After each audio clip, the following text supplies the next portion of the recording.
And welcome to our post-daily news update for Friday, December the 3rd. A December to remember on this date in history. Mr. Ting, the most famous WWE ECW pay-per-view ever from the James Brown Arena. December 3rd. Wow. Okay. Well, we certainly remember it.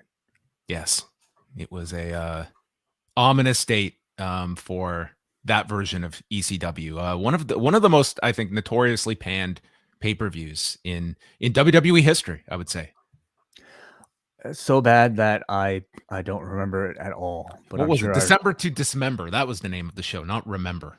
We right. remember it, but it was the dismembering of ECW that I have night. dismembered it from my memory. Well, very good. So, We have lots to get to on today's program, and hello to everyone joining us live.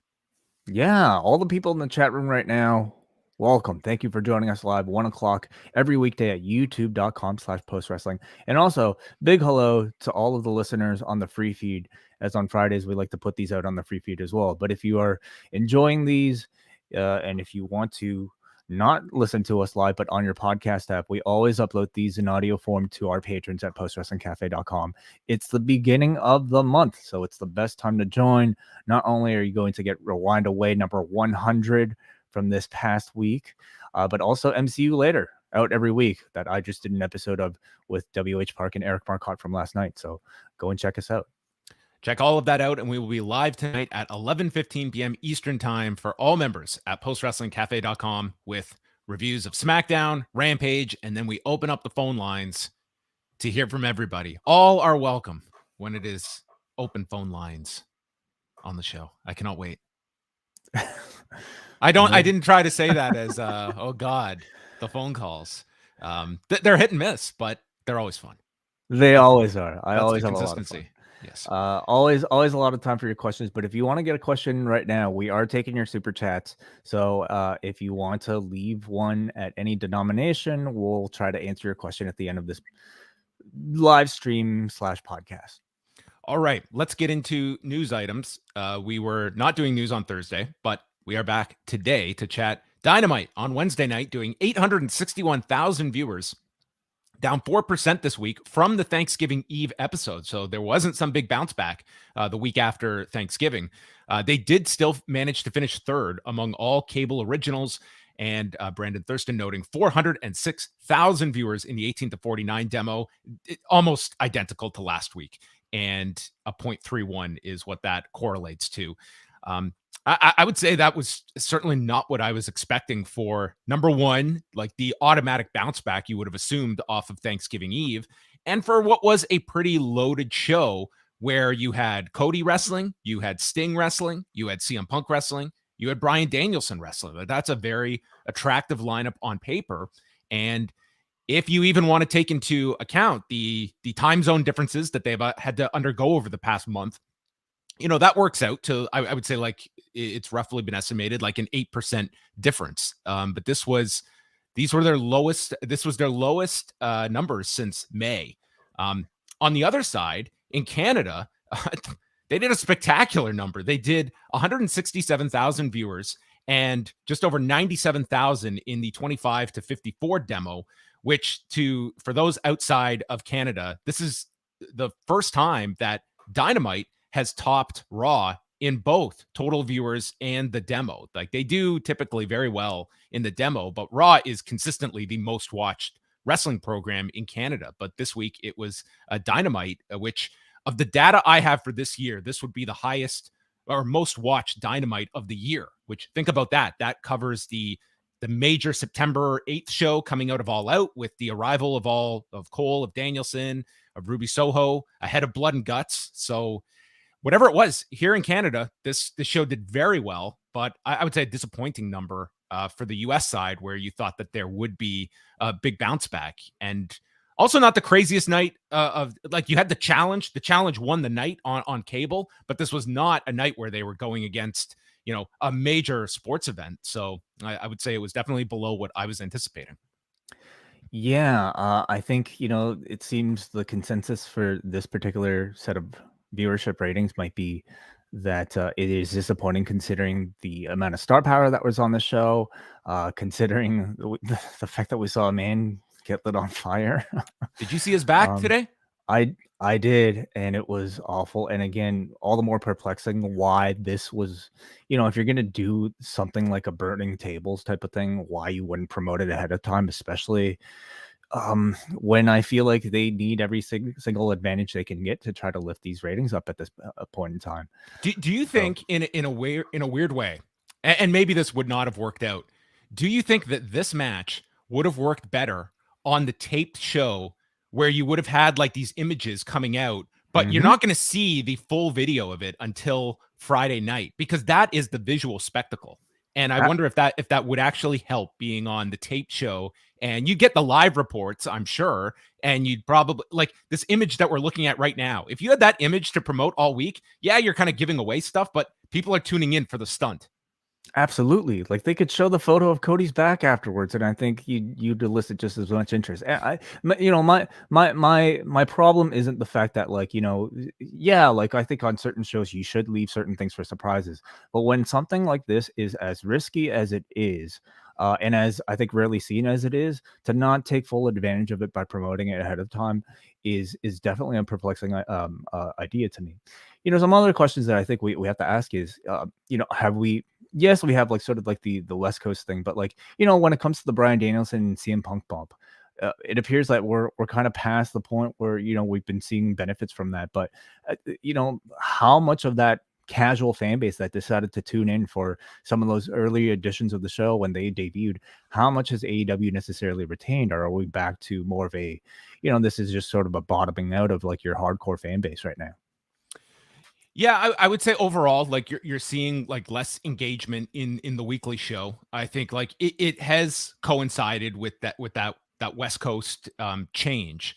I would still say like the demo number. I would certainly look at this one. Like last week, I didn't put too much stock into last week's number, but the fact that they were pretty much right at, if like slightly below last week's number, it does tell you something in terms of like a loaded lineup that did not grab people. And like one thought process would be like the company, its popularity, its biggest boom was the month of September. Like that was a massive month for the company, both in terms of television numbers, pay-per-view buys, live event ticket sales that featured the Arthur Ashe Stadium show, of how many viewers, because we always hear how AEW has performed with their DVR viewership. How many of those viewers were suddenly becoming live viewers on Wednesday nights? And are they now shifting back that this is now a program that they will watch, but they are not watching it live? And what has been the difference in grabbing those people to watch live that now we'll get around to it in a couple of days' time? Like that's Yeah. just one theory. I mean, it's $1 million question. Are people still like are DVR numbers still coming out? Are we looking at those, and are those maintaining the same amounts? Are people simply distracted by other things as the world continues to reopen? And what do you look at as a forecast for your bump for winter is coming? Like that would Mhm. hopefully be a night where they will get that bounce back and accelerate their live viewership for that night. I don't know if they're necessarily going to see next week's show do appreciably more, but sometimes television numbers, it's very hard to forecast. If you had asked me Wednesday morning, I would say, hey, this looks like a loaded up show. You've got some big names wrestling on television, and you're coming off a relatively low number in comparison to the scale that AEW is used to on Wednesday nights. But that did not pan out. Do you look at maybe recent, results for Raw and SmackDown, and do you think that AEW has anything to glean from perhaps their results, because they haven't necessarily been dropping? I mean, again, it's kind of tough to maybe compare completely, side by side, but we're talking about the gulf, at least for these couple weeks, widening a bit more between Raw and Dynamite. Yeah, I don't know if there's necessarily a correlation between one or the other. We've certainly seen that football season, it did not, like September kind of laid it out that the combination of AEW catching fire in that month and the return of football on Mondays was going to lessen the gap in the demo, and that is not that has not really worked itself out. And it was kind of like this clear separation when they moved to those 2 Saturdays. Like, they have not been able to rebound. And I don't think it's just, moving to Saturdays for 2 weeks was going to be detrimental, but I think it's just one of several factors, and maybe just a bit of a normalizing that Danielson and Punk, for instance, if you want to look at them as your key people, like it's not the same novelty as 2 months ago to see one of them wrestling on television every week. At the same time, like, that clearly is a strategy, especially for Danielson, that they want him every single week to be wrestling. And that's going to come with both benefits and negatives. Like, the negatives, just the sense that you are going to get your audience, like, that's going to just normalize that Danielson wrestling is not going to be the special attraction when it's something every week, but it may pay off in other regards. Like, their ticket sales are doing very, very well. And having a Danielson wrestle every week, that to me is going to influence someone that is considering going to a show versus watching it at home. So you're weighing both of these, and their pay-per-view, like, that was a very good number that they did for Full Gear. So I don't think it's a sky is falling scenario, but it's also something that you shouldn't be just completely writing off either, that, okay, we are not at our popularity peak, and maybe that's too high of an expectation to get back to, but there is some less engagement in the live viewership. And that's extended to Rampage that we've also seen. So looking ahead to let's just quickly touch on WWE, because they announced and issued a statement to us, as well as several outlets, about postponing their Canadian tour in January. So what they were going to do was they were going to do a SmackDown in Winnipeg on January 21st and do house shows that weekend in Saskatchewan. They were going to go to Regina and Saskatoon and then finish up Monday night with a Raw in Edmonton. They had updated their events page where they had moved those 4 dates to the US, and they have now postponed the Canadian dates for September and October of next year. And the Observer had a little bit more that this was not a case of ticket sales being soft, but in the explanation, the Observer is that they were concerned that if we are doing TV on a Monday in Edmonton, if there was some big problem, if there was some giant weather issue, we have to get all of our production and our trucks to St. Louis, because the Rumble is not Sunday, but Saturday. And, that's a massive stadium show that they are running. And it sounds like that routing was a factor in all of this to give them the leeway. So that seems to be, a reason that at least meets logic, because it didn't seem like ticket sales were poor for any of these shows. So it looks like you will have to wait till September or October. But the 2 dates at the end of this month are still on the calendar for Laval and the Toronto house show on the 29th. Wai, you might be muted. Sorry about that. Thank you very much. As Canadians, and also, this goes for people in the UK as well, we're always asking, when is the WWE coming with television? When are we going to get a Raw? When are we going to get a SmackDown or a pay-per-view, or even AEW for that matter? And, this is just another reminder that anytime you have, TV added to the equation, you have a lot more headache and a lot more things that can potentially go wrong when you have so many tight schedules and border issues that are constantly changing. So it's a very understandable decision. Tonight's SmackDown is in San Antonio, Texas. Everything is built around Brock Lesnar returning. He is advertised for tonight and next week in Los Angeles. And I guess kicking off the next chapter of this program with Roman Reigns, which that will be interesting to see, because Brock is advertised for the Royal Rumble. So this, in theory, these 2 weeks, you would hopefully get a sense of where the program is going next and the legs that this program is going to have. On paper, you would hope that they can get to WrestleMania with this feud. But this is very early to be, I think, bringing Brock back. So, but it's also the program that you would, I think, have the most faith that they have mapped out to a degree. Potentially, yeah. I mean, they have a number of stadium shows that they're going to have to fill before that. So who knows? Maybe this will be the start of a series. Maybe they could have had Brock on those Saskatchewan shows. Saskatchewan's own Brock Lesnar. That is correct. The hometown hero. I highly doubt he will. Well, what was Saskatchewan supposed to be TV? No, those were house shows. Yeah, there's not a chance, even if it's like right next door to where he might be living. So that's all that's announced as of Friday afternoon. I'm sure we'll get some matches within the hours. And then Rampage tonight has Sammy Guevara against Tony Nese. Tony Nese returning to Friday nights at 10 p.m. Wow. The other homecoming. It's the other 205 taped. 205 taped. Yeah. Well, a bit more eyeballs, I would say, on this one for Tony Nese. And certainly the most high profile match he's had in AEW thus far. Maybe is this the first TV match he's had? He's done dark, yeah, but not So, on Dynamite or Rampage. The first broadcast match he's had. So all eyes are on Tony Nese, and I'm sure Sammy Guevara, as always, will be tremendous. So I look forward to this one. And then Jade Cargill against Janae Kai, and FTR taking on the makeshift team of Penta and Pac. All right, cool. Do you expect any ratings wise, any variance from this one? I guess this, if anything, will tell you what a championship match means on Rampage, if anything. I guess I would hazard my estimates. I don't know if it's going to necessarily mean a lot, but maybe we'll be surprised. The title matches are typically saved, and they don't just throw them out meaningless or in a meaningless fashion. So if the show is up by any stretch, I would put it on the title match being on Friday night.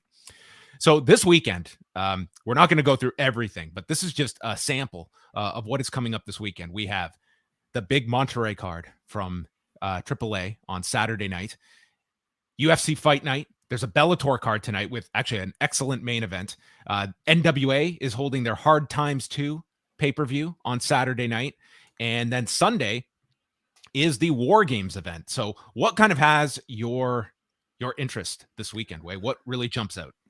Yeah, for me, it's probably War Games. You know, it's the show that we probably hear the most conversation about. NXT, for maybe all the luster that it may have lost recently with the 2.0 branding, I think there's still a whole lot of interest in seeing what its takeover level events may feel like, how close it'll feel to takeover. The War Game stipulation, I think, still continues to feel very special. And for this roster, it's going to be a major test, especially the younger people. But this could also be potentially Johnny Gargano's last appearance in NXT, or at least one of his last appearances. So that certainly has my most interest. Yeah, I've got 3 stories to watch this weekend. Number 1 is Cain Velasquez. We're here on a Friday. I don't sense any buzz for Cain Velasquez returning to a pro wrestling ring, but that might not be the case on Monday. We very, very well may be talking about Cain Velasquez being involved in something big on Saturday. I think there's a general interest level for this card on Saturday night. The top 6 matches are streaming on Fight. And by the way, Beth Phoenix is there and will be wrestling in the tag match. So this weekend, you're not getting, 3 different falls, but you're going to get at least one fall to a finish between FTR and the Lucha Brothers on that card Saturday. But Cain Velasquez, I'm very interested to see what he means on this show and how much overall interest there is in this card on Saturday night. It's a very crowded weekend, but I think this one has kind of carved out some space for itself, and it's not going to just be reliant on finding a Twitch stream to watch this. You can get it through Fight TV, because the Cubs fan at Lucha Blog is not going to have to be worried about streaming this for everyone, because this weekend he's here at Post Wrestling and we'll have a live report of this event up at postwrestling.com right after the show. So we have, with AAA taking care of their streaming needs, we get the Cubs fan back on Saturday night to do a report for us. He's jumped ship. We've stolen him. We've got him, folks. We've got the real forbidden door. I'm very excited for that, and some of the other reports that are coming up on the site as well. Yes, this weekend we'll have everything covered. Eric Marcotte is going to have reports for the Bellator show tonight. There's 2 awesome bantamweight fights this weekend. Tonight, Sergio Pettis is fighting Kyoji Horiguchi, which is a fantastic fight. And then Saturday night, the UFC card has Jose Aldo, who has come down to bantamweight. His last several fights is going to be fighting Rob Font. So 2 tremendous 135-pound fights this weekend. And then John Cena will be covering the NWA Hard Times event. And then myself and Andrew will have coverage of War Games on Sunday, which is, to me, another big story this weekend. I think War Games, they need to hit it out of the park. I am not expecting like a high-level takeover, but they need to have a show that is at least plays a bit to that audience that I think might be sampling the show if they have not been following the TV. And that's a lot of pressure on, I would say, all of these performers on this show to have a really spectacular event, which is also last news item going to be Beth Phoenix's final night on commentary. She has announced. That is correct. Yeah. I'm looking forward to the show. I'm looking forward to a lot of these performances, and I'm looking for maybe some emotional send-offs here. Not just to potentially a Johnny Gargano, but also to a Beth Phoenix. So I think a lot of interest going into the show, and a lot of stories that may potentially come out. Okay, I want to play a quick game with you. Okay, Wai? Sure. I'm phoning you, and I'm Kyle O'Reilly. Hey, Wai, what's going on? Yeah, you still doing jiu-jitsu? Oh, okay. Man, I've got a decision to make. NXT 2.0. I want to know, Wai, what do you see for Kyle O'Reilly 2.0? I would say, Kyle, first of all, go for that black belt, man. I hear, like, aren't you a purple belt right now? Like, keep that. Go for the brown at least. Wai, I see enough colors every Tuesday night on the program I work on. I'm focused on pink and red and orange at the moment. I need some answers. I would say your future probably lies outside of NXT 2.0 in the WWE system at large. I feel like these past 2 months have been enough of an indication of their plans for you. And unless you want to, continue serving as some sort of coach or sidekick to people like a Von Wagner, I would say look for your career potential elsewhere. But Japan's closed. Do you think AEW would want me? 100%. Yeah. So I don't know. I don't know how long we can keep up this role playing, John, but okay. I like the conversation. I 100%. There's a storyline already built in for him. His former tag partner is there. Both of his former tag partners are there. He would be directly inserted into whatever's going on with Adam Cole and the Elite right now. The dream matches are absolutely there. And as far as loaded as AEW is right now, there's always room for somebody who is an elite level worker like a Kyle O'Reilly. All right. And we won't do a phone call for this one, Wai. But if Johnny Gargano looks down at his hands, looking for an answer, what are the hands telling him? The hands. What is the way for Johnny Gargano? This is a tougher one, I have to say. I think it is too. I honestly believe it's a tougher one for him. I look at Kyle O'Reilly as one that I think like I think he has a great landing spot, and I do not worry about him. With Gargano, I don't. I think if push comes to shove, I think like there would absolutely be a spot for him in AEW, but it's less certain. And it all comes down to what he sees for himself in WWE, providing he has a realistic viewpoint that the main roster, maybe the world is being promised to this guy. You have to look realistically that a main roster move up, it's probably not going, like if Ricochet is in his position, like you just have to look at where you are slotted and what you want out of life as a 34-year-old and what you're looking at. Yeah. I'm sure there are many considerations for Johnny Gargano, though, besides, simply, hey, where am I going to make the most money? Where am I going to be pushed the hardest? I mean, his wife is a part of this company right now. She's currently on, I guess, some form of maternity leave. And that's another question. When Candice, if she returns, when she returns, where would she find her best place in this industry? And I think for her, I mean, NXT is still very much, I think, a feasible option. And would that influence Johnny Gargano's decision? I'm sure he's taken on quite the influence in the Performance Center. Is there something that they're promising him as far as something a bit more permanent? A lot of big questions.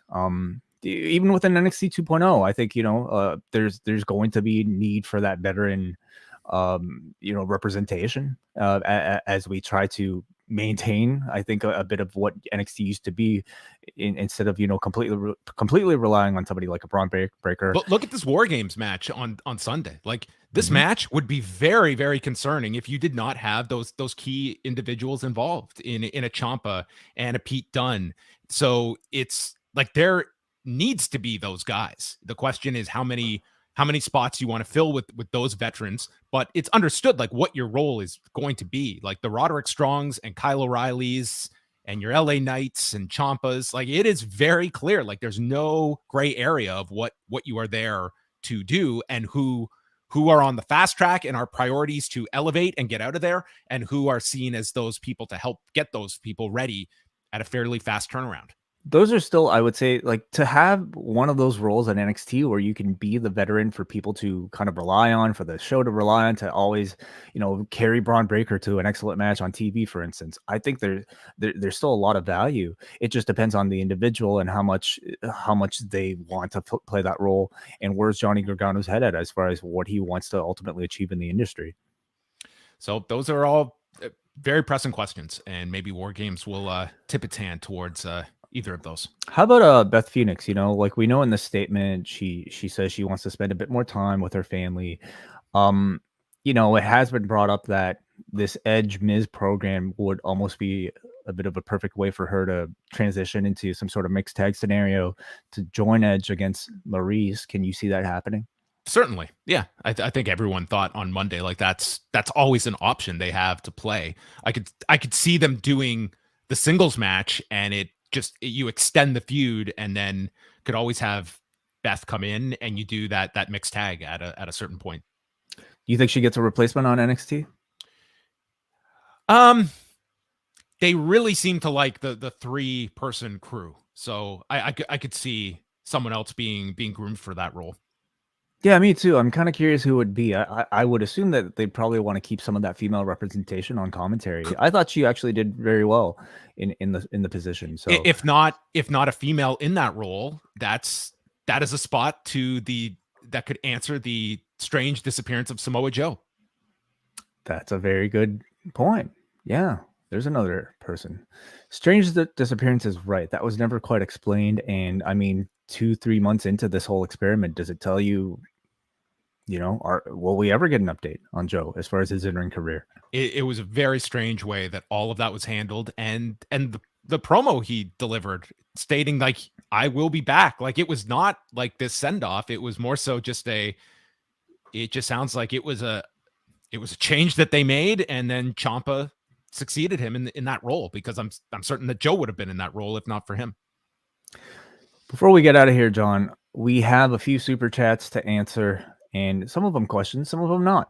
One of them is from NJ, who simply sends a $4.99 super chat to say, I'm boosted AF. So congrats to you. I have no idea what boosted means, but cool. I'll assume he got his booster shot. Oh, that's what he means. Okay. Is that what the kids are saying now? I'm boosted? Boosted AF. Congrats to you, MJ. Let's go to Jamie Coe, who sends a $5 super chat. He says, I'm leaving a couple bucks to thank you guys for the entertainment provided during the Cody Street Fight review. I haven't laughed that hard in a while. Were we trying to be funny for that one? I don't remember jokes. I think there was concern. There was genuine concern for Arn Anderson, for Cody. For his, what we thought was like a terrible dry skin issue, I suppose. But yeah, I'm certain it's not much to laugh about right now with the way he's probably feeling. So all the best in his recovery. Thank you very much, Jamie, for that support. Of course, there's always going to be something from Brandon from New Jersey, who sends a $4.99 super chat, who asks, if Surfer Ray Odyssey and Jeff Goy were up for election, would you vote for them in the Wrestling Observer Hall of Fame? Let's see how many of these Brandon sends in before he gives up on them. I think he's going to go broke eventually. So we'll wait for that. I have no idea who these people are. Do you? Jeff Goy seems to be a recurring character in Brandon's questions. Okay. We'll do a bit of research, or maybe you can do a bit of explanation, Brandon. We got our friend Daniel Shahary, who sends a $5 super chat, who says, Happy Friday. How do you feel AEW Dynamite in the past year compares against the best year in Monday Night Raw's history, creatively? I guess that depends on what you isolate as WWE's best creative year. I mean, 1997 was a great year for the company. 2000 was a very good year. 2001, they fell off a cliff and then kind of continued that through many years. If you look at let's compare to like 1997 with like AEW.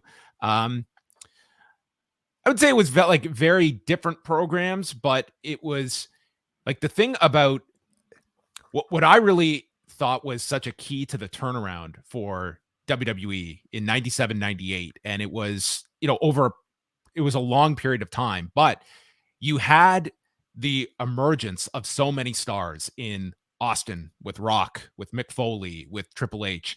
But one of the keys to that was that the old guard in Brett and Shawn, they were out of the picture. You didn't have like the lingering of the last era overshadowing the new era of stars. And I'm certain at the time you wouldn't have wanted to lose either of those two. I guess they volunteered to hand over Brett, but I mean on the surface, it seems like if you told people at the beginning of 97, by the end of January of 98, both of these two, their futures in this company would be either done or looking extremely bleak, that would be a sign of panic. But I thought it worked out very well for them that you had this whole new era that were fresh in the fans' eyes as stars. And I think that AEW has a lot of that too, that you're seeing a combination of some stars that have been stars from day one in your Jerichos and Omegas and Moxleys, but we're also now starting to see stars emerge of this first wave, your Hangmans, your MJFs, your Darbys, and they feel like new fresh stars in the eyes of the fans, regardless of how many years they've been on television. And I think that's always like your lifeblood of your company is fresh stars in the fans' eyes, that it feels new, current, and a company that is leaping towards the future rather than holding on to the past and that audience. It's a feeling of growth overall in terms of its vision. I would agree. Yeah, while concurrently bringing back stars from the past, like a CM Punk or stars of the present, like a Bryan Danielson, and trying to mix those in with your projects that you're trying to get up and running at the same time. It's very hard, I would say, to compare the two. I mean, because number one, they're 20 years apart. And also it's a very different landscape in the industry. I will also say I think the aims of the products are very different. Where I think for an AEW, the onus on I think great creative is absolutely there. It always is, but they're also very reliant on great in-ring wrestling, great in-ring action, matches that you could promote, not necessarily based on storyline alone, but also in terms of perceived match quality, which I wouldn't say was necessarily the case back then in like a 97 or 98. So I would say their aims are very differently, but I think for its time, I think AEW is doing tremendously, just as WWE for its time was probably doing tremendously. Yeah. I mean, if you were to watch an episode of Raw today from 97, I think some of like the top stuff, I think it would still resonate. There was like some tremendous reactions to like the Brett Shawn stuff throughout that year, the emergence of Austin. There's also stuff on that show that would probably age horribly. But at the time, it was viewed very differently. And you're booking a program for a 1997 audience that maybe is not at the standards a 2021 audience would hold itself to. Mm-hmm. Finally here, let one from John Cena, who asks, what are your thoughts on pretzels? Weigh your holiday Lego wish list this year. Is the Home Alone set on your wish list, or is that out of your grasp? Not so much. It's a little too large, I think, for my taste. I like, you see my shelf back here. I only have so much room anyway. So I've done my holiday shopping this year. I dropped like a very shameful amount for Black Friday on a few sets, including the Seinfeld set. I got the Friends set. I got another modular, so I'm good for Wait, this is all Christmas gifts for yourself? Pretty much, yeah. I saw a deal on Amazon, and I just like I'm so weak when it comes to good Lego deals. I haven't bought one thing for Christmas. Nothing. No, eh? Yeah. You're about to? I think it's too late to get like Amazon orders in at this point. I'm pretty much cutting it close. This I think you still have time. Could I? I certainly think you still have time. Well, I'm going to dedicate an afternoon to just get Christmas gifts for people. But I bought nothing. Christmas to me feels so far away, but we're like 3 weeks away. Yeah, man. And Spider-Man No Way Home's coming out. That to me is my Christmas gift. So I'm looking forward to that. All right. Our gift to you will be Rewind to SmackDown tonight at 11:15 p.m. Eastern Time. We will be live for all Post Wrestling Cafe members, so check that out as we will be chatting SmackDown, Rampage, and taking your calls. And then back Monday with another daily news update. This weekend, you can check out WrestleNomics Radio, dropping Sunday evening with Brandon Thurston and Chris Gullo, and the NXT War Games post show hosted by Braden Harrington and Davey Portman. It will be live. You can follow along with them. They're doing a watch along throughout the show, and then they'll chat about the show afterwards. So check all of that out. It'll be a lot of Braden and Davey going through War Games. All at twitch.tv/upnext. All right. That is it for us. We are signing off, and we will speak with you tonight.